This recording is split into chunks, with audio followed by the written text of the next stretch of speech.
찬송 신랑 되신 예수께서 찬송을 드리겠습니다.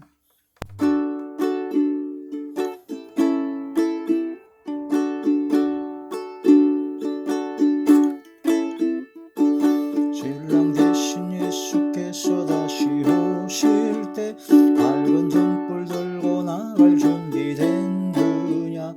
그날 밤에 주님 맞을 등불이 준비됐느냐. 예비하라 우리 신랑 예수 오실 때 밝은 등불 손에 들고 기쁨으로 주를 맞겠네. 주를 나와 맞으라는 소리 들릴 때 기뻐하며 주를 맞이할 수 있느냐. 그날 밤에 주님 맞을 등불이 준비됐느냐. 예비하라 우리 신랑 예수 오실 때 밝은 등불 손에 들고 기쁨으로 주를 맞겠네. 항상 깨어 기도하며 거룩한 길을 준비하지 않고 주를 맞지 못하리. 그날 밤에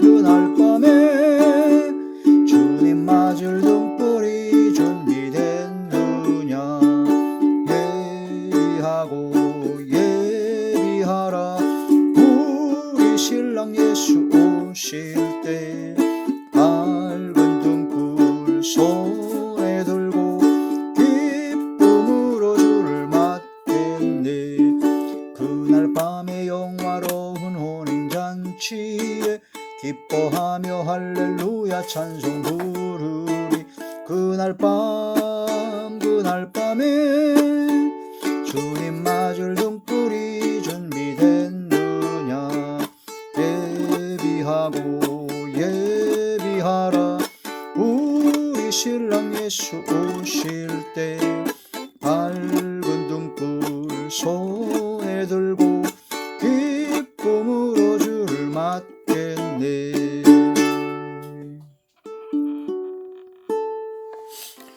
하나님의 놀라운 축복의 비밀하신 말씀은 요한계시록 제1장 1절입니다.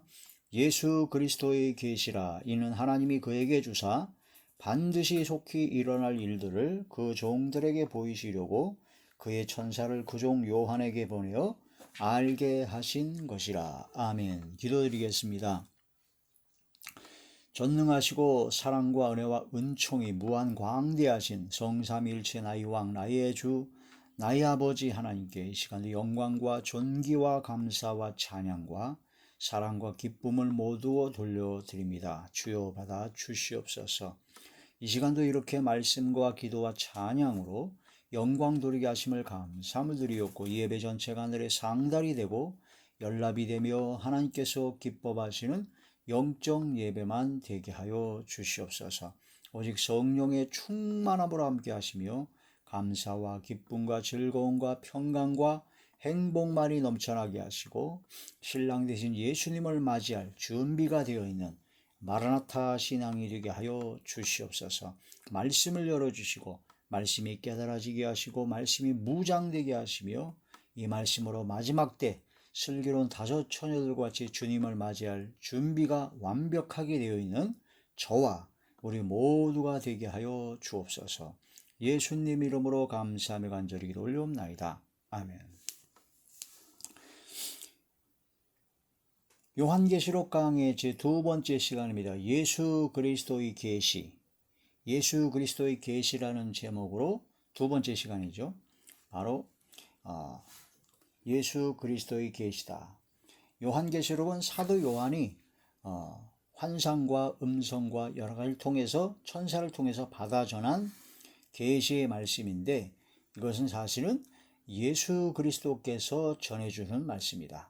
예수 그리스도께서 계시로 알려주신 것이다. 성경에 보면 지혜와 계시의 영을 받아야 된다고 했습니다. 계시는 계시는 아포칼립시스라는 베일에 덮여 있다라는 그런 뜻이죠. 덮여 있는 것을 열어서 보여주다라는 그 뜻이 바로 계시라는 의미입니다.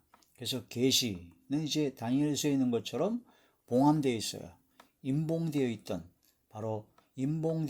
마지막 때 되어질 모든 일들, 장차되어질 모든 일들을 예수님께서 그 임봉을 떼시고 열어서 보여주시는 것이다. 그래서 요한계시록은 요한의 계시가 아니라 예수 그리스도의 계시다라고 말씀을 해야 됩니다. 요한은 다만 그 계시의 말씀을 천사들로부터 환상과 음성을 통해서 받아서 전달한 겁니다. 그래서 우리 주의 종들은 아무것도 아닙니다.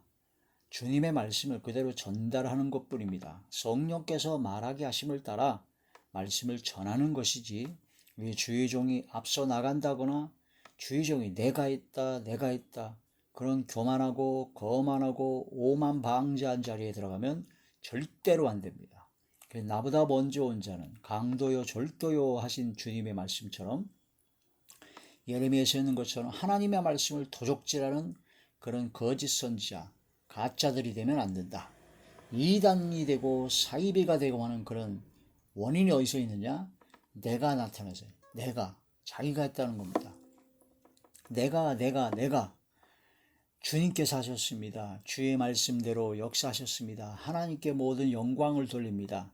우리는 주님을 쫓아야 됩니다. 라고 하는 사람이 진짜고, 내가 이거 했다, 내가 성경을 해석했다, 내가 이게 했다, 자기가 자꾸 드러나고 자기를 쫓게 만들고 자기를 내세우는 사람은 아주 위험합니다. 이단이 될, 사이비가 될 아주 농후한, 아주 위험한 인물입니다. 그런 자들과는 절대로 가까이 와서는 안 됩니다.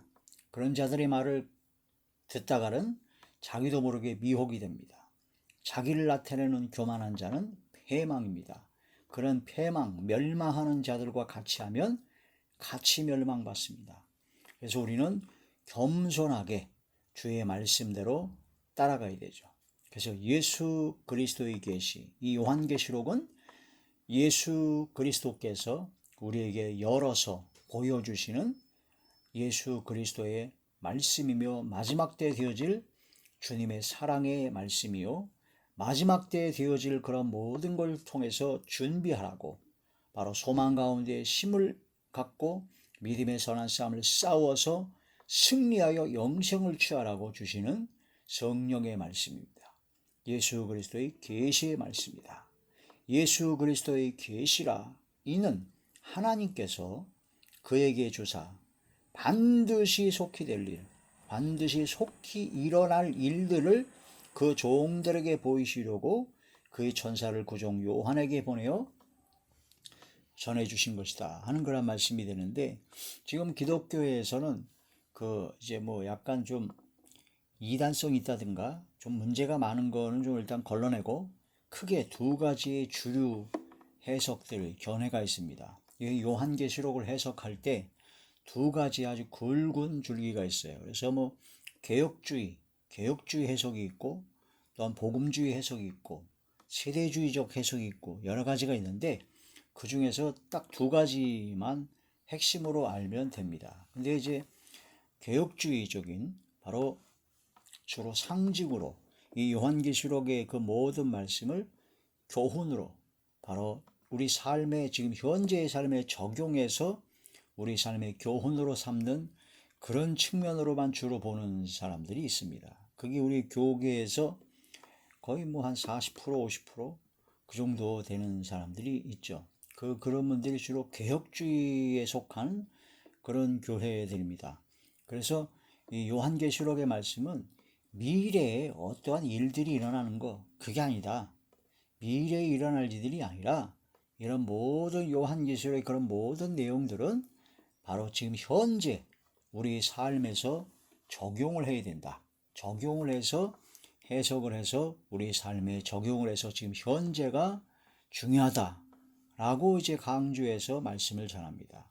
그게 주로 된 입장이죠. 그런 분들이 대부분 천년왕국을 이제 무천년주의라고 합니다. 무천년주의. 천년왕국이 나중에 있어서 천년왕국이 있다음에 그 다음에 새하늘과 새 땅이 성경에 그 예언대로 미래에 있어질 그런 내용들을 얘기하는 것이 아니라 천년왕국은 지금 현재가 천년왕국 시대다. 그래서 나중에 있어질 일이 아니라 지금 현재가 바로 천년왕국 시대다. 그래서 무천년주의라고 합니다. 천년왕국도 무천년주의가 있고 그 다음에 전천년주의가 있어요. 예수님이 재림하시고 나서 바로 천년왕국이 이루어진다라고 하는 전천년주의가 있고 무천년주의가 있어요. 아예 예수님의 초림부터 재림하실 때까지가 천년왕국 시대다. 그렇게 얘기하는 그런 분들이 이제 개혁주의 주로 이제 그런 분들이고, 그리고 후천년주의가 있는데 천년왕국이 끝난 다음에 예수님이 재림한다. 그거는 이제 전혀 설득력이 없어서 거의 폐기 수준에 있는 것이 바로 후천년주의죠.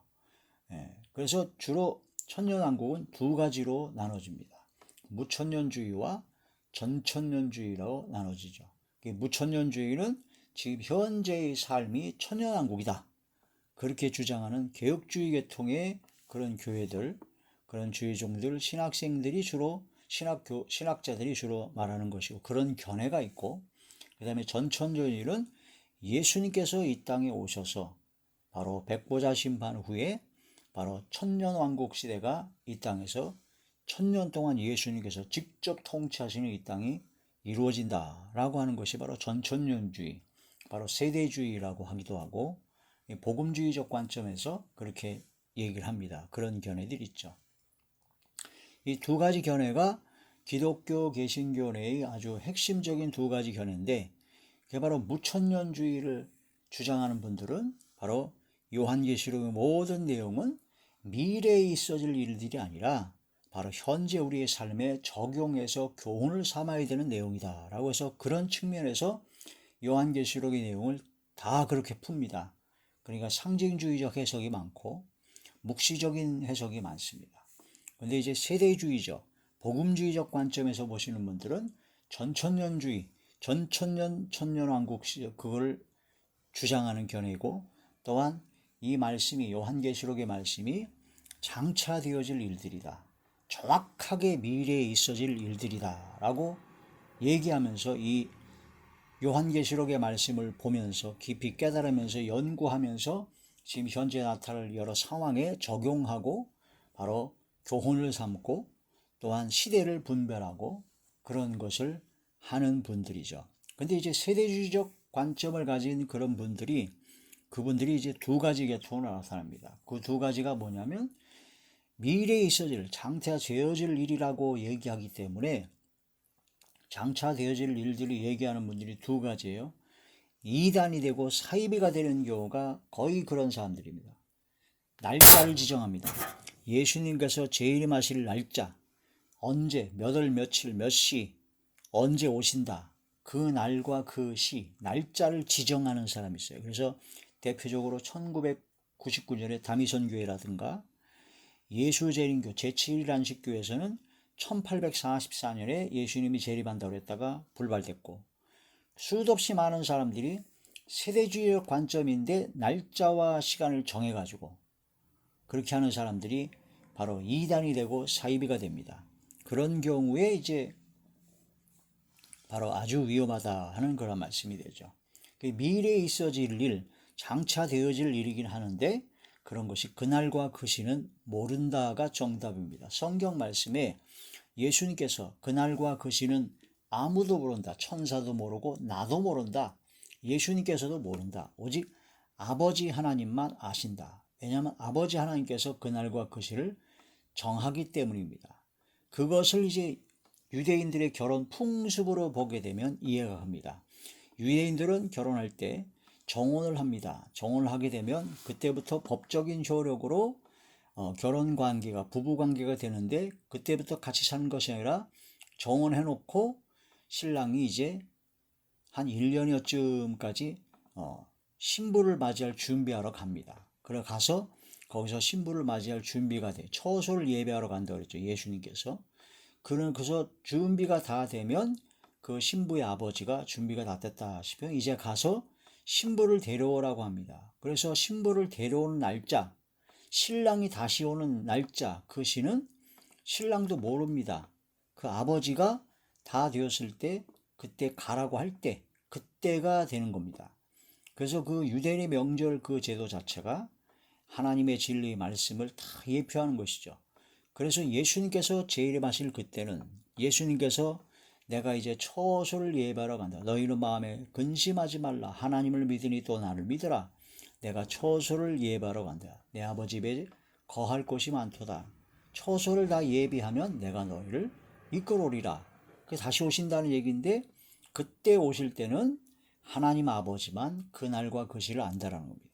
아니 예수님도 모른다고 그랬고 천사도 모른다고 그랬는데 인간들이 온갖 꾀를 내고 온갖 자꾸 쓸데없는 자신의 믿음의 분량과 자기의 거주의 한계를 벗어나서 바벨탑을 쌓듯이 자기 멋대로 날짜를 자꾸 연구해서 지정을 합니다. 아니 천사도 모르고 예수님도 모른다고 했는데 왜 자꾸 그런 걸 날짜를 지정하려고 하냐고요. 그게 바로 세대주의적 관점에서 미래에 있어질 일을 예측하고 적용하는 건 좋은데 날짜와 시간을 정하는 것은 이단이 되고 사이비가 된다. 그러니까 그 날짜와 시간을 정하는 것은 안 된다. 다만 그날과 그 시는 모르지만 시대를 분별하듯이 여러 가지 정세와 환경과 과학적인, 정치적인, 경제적인 여러 분야에 걸쳐서 하나님의 사인이 있습니다. 마지막 때 주님이 재림하실 때 그리스도의 재림할 때는 어떠한 일이 있을 것이라는 것을 성경이 다 나와 있어요. 요한계시로 다 나와 있기 때문에 그걸 통해서 준비하라는 겁니다. 깨어있는 신앙, 준비된 신앙은 그 모든 징조와 그런 사인을 보고 준비하죠. 말씀과 기도로 거룩해지고 마지막 때를 항상 깨어 기도하고 근신하고 겸손하고 주의 말씀대로 준비하는 자리에 들어가고 최선을 다해서 복음을 증거하고 많은 생명을 구원하고 하나님께서 기뻐하시는 삶을 살고자 최선의 노력을 다합니다. 이게 바로 준비된 마라나타 신앙입니다. 요한계시록을 전해준 말씀은 이유는 바로 이렇게 마라나타 신앙이 되라고 준비하라고 전해주시는 것이다. 그래서 예수 그리스도께서 계시의 말씀을 열어주시는 것이다. 또 한 가지 세대주의적 관점에서 미래에 있어질 그런 것을 예측하고 하는 건 좋은데 중요한 것은 함부로 어떤 것을 특정하는 것이 특별히 정해버려요. 그래서 어떤 666이다. 그러니까 한 수십 년 전에는 바코드를 바로 666이다. 그래서 바코드를 찍으면 상품이나 모든 게 다 찍으면 바코드가 666이니까 666인 바코드를 받으면 안 된다. 그래. 바코드 있는 건 만지도 말라 그래가지고 난리가 났었죠. 근데 지금 뭐 마트나 뭐 바코드 안 찍힌 게 있습니까? 그리고 살잖아요. 잘못된 거죠. 어떤 것에 특정하는 것은 위험한 겁니다. 그러그러한 여러 가지 그러그러한 상황이 될 수 있고 그렇게 될 수는 있지만 요즘은 또 베리칩이라고 그래가지고 또 그런 걸 하는데 어떤 걸 특정하는 것은 위험합니다. 특별히 정하는 것은 위험하다. 성경에 나와 있지 아니한 정확한 것을 아예 특정하는 것은 위험하니까 그렇게 하지 말고 전체적인 상황과 성경적인 상황에 맞춰서 준비하고 미루어 짐작하고 예측하는 것은 가능하나 함부로 특정하는 것은 위험하다.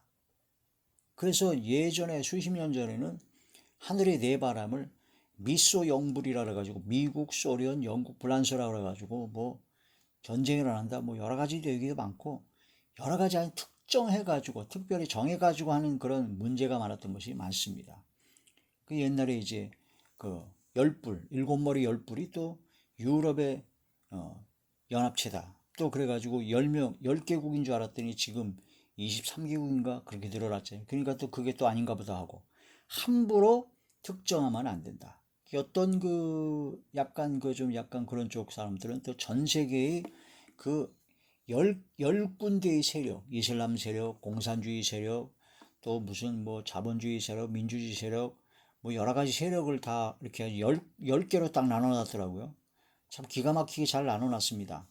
동북아 뭐 그러니까 나눠가지고 그 10개의 지구 전체에 있는 세력이 바로 열불이다. 또 그렇게 또 특정해 버려요.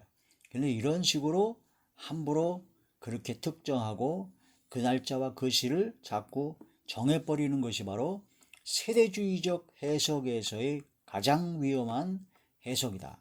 그 세대주의적 미래에 되어질 일들을 요한계시록의 말씀을 통해서 예측하고 이런 말씀을 통해서 준비하는 그런 것은 좋으나 함부로 그날과 그 시, 함부로 특정하는 것은 조심해야 된다.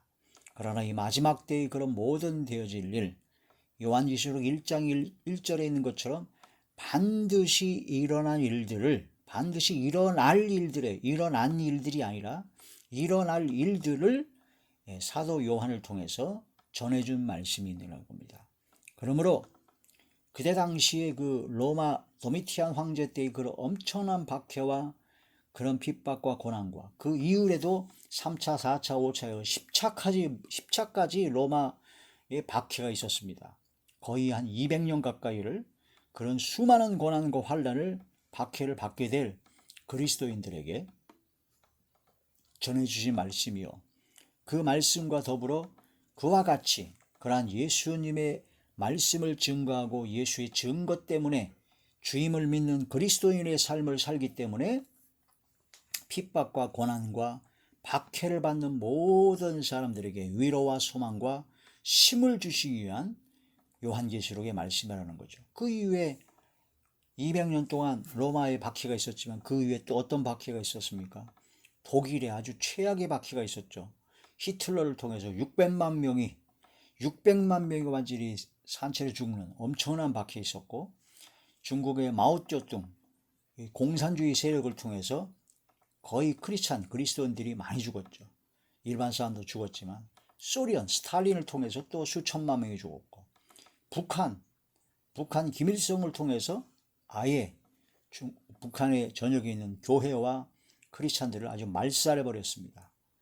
지금 현재는 아프리카 또한 이슬람 무슬림들이 얼마나 예수님을 믿는다는 것 때문에 그리스도인이라는 것 때문에 수많은 박해를 하고 있는지 모릅니다. 그런 모든 박해받는 모든 크리스찬들에게 위로와 소망과 힘과 용기와 담대함을 주시기 위한 요한계시록의 말씀이고, 더불어서 마지막 때가 되면 7년 대환란 시기에 전 3년 반, 후 3년 반의 그런 엄청난 환란의 시기에 또다시 그런 엄청난 도미티안 박해와 같은 끔찍한 박해가 있기 때문에 그런 속에서 끝까지 믿음을 지키고 승리하여 짐승의 표를 받지 아니하고 마지막 때 하나님의 보호하심과 하나님의 함께하심으로 말미암아 그 승리의 삶을 살아갈 그런 그리스도인들에게 전해주신 말씀이다. 그래서 장차 될 일입니다. 반드시 속히 일어날 일들입니다. 이것은 장차 미래에 있을 일이 아니고 우리 삶에만 적용시킨다는 것은 문제가 있죠.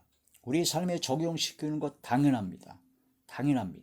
이 말씀을 통해서 우리의 삶, 현재의 삶에 적용해서 교훈을 삼고 나 자신을 근신하고 나 자신을 다스리고 슬기로운 다섯처녀와 같이 준비하는 것 굉장히 중요합니다만, 또 다른 의미로 마지막 때 되어질 반드시 속히 일어날 일을 적은 것이다. 이게 바로 예수 그리스도의 계시다는 그런 말씀이 됩니다. 그래서 예수 그리스도의 계시 첫 번째 시간에는, 지난 시간에는 그 역사적 배경에 대해서 주로 말씀을 드렸습니다. 역사적 배경을 알지 못하면, 그 말씀을 알지 못하면 그냥 현재 그냥 무대뽀로 적용시켜서 이상한 해석을 하고 해야 되고 말도 안 되는 해석을 하기 때문에 위험하다는 거죠. 그 당시 역사적 배경을 통해서 이 요한계시록의 수신자는 첫째, 그 당시에 박해받는 그리스도인이었다는 거. 그 다음에 두 번째는 그 이후에 수많은 박해를 받을 그리스도인들에게 전해주신 말씀이요. 세 번째는 마지막 때 종말에 마지막 대환란의 시기에 박해받을 그리스도인들을 위한 준비하라는 말씀이다 하는 그런 말씀이 됩니다. 이런 식으로 성경 해석을 입체적으로 해석을 해야 됩니다. 하나님의 말씀은, 주님의 말씀은 바로 입체적입니다. 어떤 경우 이중적인 예언이 될 수도 있죠. 이스라엘 민족이 그 바벨론 포로 생활할 때 예레미야 선지자를 통해서 70년 후에 반드시 회복시킬 것이라는 귀환할 것이라는 그 말씀의 예언을 예레미야 선지자를 통해서, 이사야 선지자를 통해서 말씀을 하셨습니다. 특히 이사야 선지자를 통해서는 그 회복시킬 때 그 왕의 이름까지도 아예 미리 말씀을 하셨어요. 몇백 년 전에 그 고레스가 자유를 줄 것이다 하는 그런 말씀도 아예 고레스를 택했다는 말씀으로 아예 그렇게 예언하신 말씀이 나옵니다. 그래서 이스라엘 민족의 회복에 대해서 이사야 선지자라든가 예레미야 선지자, 에스겔서, 스가랴 뭐 다 나오는데 그 말씀의 예언대로 정확하게 70년 후에 그때 이제 이스라엘 민족이 다시 회복이 되었죠. 귀환하게 되었죠. 근데 그 이후에도 그 예언의 말씀이 계속 말일에 여호와의 전에 산이 높이 설 것이며 말일에 이스라엘이 회복할 것이며 그런 말씀이 계속적으로 예언의 말씀이 나옵니다. 그런데 그 말씀이 예언의 말씀대로 일단 이스라엘 민족이 바벨론에서 건져움을 받았는데 그 이후에도 바벨론에서 포로 생활을 끝냈다고 해도 바벨론의 속국이었습니다. 아직도. 그리고 그 이후에도 로마의 박해, 뭐 여러 가지 헬라, 페르시아, 뭐 헬라, 로마 그런 박해를 통해서 계속적으로 이스라엘 민족이 온전한 회복이 안 됐죠. 온전한 회복이 안 됐는데 그런 마지막 회복의 그런 날들을 계속 말씀하고 계십니다. 그러다가 예수님께서 이 땅에 오실 때도 로마의 속국이었습니다. 회복이 완전히 안 됐어요. 로마의 속국이었는데 결국은 거기서 유대인들이 바로 예수님을 십자가에 못 박아 처형하는 바람에, 죽이는 바람에 그 모든 죄값의 보응이 엄청나게 그들과 그들 후손에게 내려져서 결국은 하나님의 성전이 AD 70년에 디도 장군을 통해서 완전히 초토화되었고 그 이후에 네로 박해, 도미티안 박해, 10차례의 박해를 통해서 끔찍한 고통과 그것이 이어져서 결국은 이스라엘 민족이 바벨론 70년 포로 생활은 그건 비교도 안 될 만큼 전 세계에 다 터져버렸습니다. 아예 나라가 완전히 싸그리 깡그리 없어져 버렸어요. 완전히 초토화돼서 무려 바로 2000년가량이나 전 세계에 흩어져서 유대인들이 살게 되었죠. 그런데 그 유대인들을 바로 요한계시록에 있는 말씀대로 또한 구약의 선지서에 있는 말씀대로 이스라엘을 회복시킬 것이다. 말일에 마지막 날에 권능의 날에 그런 말씀이 예언이 많기 때문에 분명히 이스라엘이 다시 회복될 것이다 라는 그런 믿음을 가지고 그렇게 크리스찬들이 성경을 보고 있었습니다. 그런데 이스라엘은 아예 나라 자체도 아예 없어졌기 때문에 이게 긴가민가 했죠. 그래가지고 생긴 게 뭐냐면 대체신학이라고 합니다. 대체신학에서 이스라엘 민족은 예수님을 십자가에 못 박아 죽였으므로 다 끝났고 그것이 바로 이제 이방인 예수님을 다시 믿는 믿음의 사람들이 바로 영적 이스라엘로 이스라엘이 그런 것으로 대체되었다. 그래서 그렇게 해석을 주로 했었어요. 그랬는데 1947년에 쿰란 동굴에서 사해사본이 엄청난 성경의 그 복사본이 발견되었고 놀라운 하나님 말씀이 막 발견되면서 그 다음 해인 1948년에 기적적으로 상상도 할 수 없었던 이스라엘 민족이 그 땅에서 바로 독립을 해버렸습니다. 그러고 나서 1968년 그 6.1 전쟁 또 여러 가지 그런 전쟁을 예루살렘을 회복하고 완전히 하나님의 놀라운 예언의 말씀대로 그대로 다 이루어졌습니다. 그래서 이스라엘 민족을 완전히 하나님께서 버리신 것이 아니구나. 그게 바로 로마서 11장의 말씀이 이제 해석이 되는 거죠. 이스라엘이 유대인이 떨어져 가지고 결국은 이방인의 충만한 수가 차기까지 그들 내버려뒀다가 다시 이방인의 충만한 수가 차면 이스라엘 민족이 다시 회복시키리라 하는 로마서 11장의 말씀이 예언대로 이루어졌습니다. 이루어져서 지금 마지막 때를 향하여 점점 다가가고 있다는 거죠. 이게 마지막 때, 마지막 날에 있어질 그런 모든 역사가 점점 역사적으로 모든 것이 막 이루어지고 있다는 것을 느끼고 있다는 겁니다. 그 이스라엘 민족의 1948년 회복이 독립의 역사가 하나님의 놀라우신 역사의 아주 전환점이 되어버린 겁니다. 성경 해석의 아주 중요한 기준이 되어버린 것이죠. 이러한 말씀을 통해서 우리는 성경 전체 구약의 말씀과 그런 모든 걸 통해서 당시 있어질 그런 모든 사람에게 예언하신 말씀이면서 동시에 전 세계의 모든 박해받는 크리스찬들에게, 그리스도인들에게, 마지막 때에 당할 그리스도인들이 그런 박해를 만난 그리스도인들에게 전해주신 위로와 소망과 힘의 말씀으로 예수 그리스도의 계시의 말씀이다 하는 그런 말씀이 되는 겁니다. 이 성경에서 요한계시록 해석할 때는 성경에서는 지난 시간에 말씀드린 묵시문학이라고 합니다. 그 당시에 관용적인 표현, 그 다음에 강압적인 식민지 치하의 사회에서 상징적인 의미가 많다고 했습니다. 그래서 666이 그 사람들 사이에서는 게마트리아 방식으로 해가지고 네로 황제라는 걸 다 알고 있었다는 거죠. 우리는 잘 모르지만 그런 것처럼 14이라는 숫자가 다윗을 뜻한다는 것을 다 알고 있었다는 겁니다. 그런 성경적인 그런 여러 가지 상징주의적 그런 모든 묵시문학의 그런 모든 것을 그걸 염두에 두고 성경 요한계시록을 해석해 나가야 된다. 함부로 해석하면 안 된다. 성경을 면밀히 보고 또한 그 모든 성경의 해석의 가장 중요한 기준은 성경으로 해석해야 된다. 그래서 신약의 요한계시록의 그 말씀을 해석하려면 구약의 선지자들을 보지 모르면 해석할 수가 없습니다. 요한계시록의 그런 모든 마지막 때에 그 되어질 그런 모든 예언의 말씀을 해석하려면 다니엘서의 70일부터 시작해서 다니엘서의 말씀을 알아야 되고 스가랴서의 말씀도 알아야 되고 요엘서의 말씀도 알아야 되고 마태복음 24장에 그런 예수님께서 직접 하신 그 말씀도 알아야 됩니다. 그래서 신구약의 말씀을 전체에 맞춰보고 확인해야 된다는 거죠. 대표적으로 내생물, 요한계시록 4장에 나오는 내생물이 나옵니다. 내생물이 도대체 어떤 생물이냐, 이게 도대체 뭐냐 하실 때 요한계시록에 있는 내용만 가지고는 내생물이 뭔지를 잘 모릅니다. 그래서 어떤 분들은 마태, 마가, 누가, 요한 을 바로 내생물의 그런 특징이다. 뭐 여러 가지 그런 얘기도 있고 해석도 있는데 성경에 그 해석이 나옵니다. 내생물은 에스겔서에 나옵니다. 에스겔서 1장에 내생물의 모양이 그대로 나옵니다. 내생물이라고 그랬고 똑같은 모양으로 다 나옵니다. 그런데 에스겔 9장인가요? 그쪽에 보면 그 내생물이 바로 에스겔 10장에 나오죠. 에스겔 10장에 구룹천사라고 아예 에스겔 선지자를 통해서 말씀을 하셨습니다. 그래서 내생물은 하나님 보호자 최측근에 있는 구룹천사다. 구룹천사가 바로 내생물이다.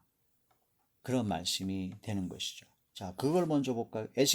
요한계시록 제4장 8절의 말씀을 보시면 요한계시록 제4장 8절 내생물은 각각 6날개를 가졌고 그 안과 주위에는 눈들이 가득하더라.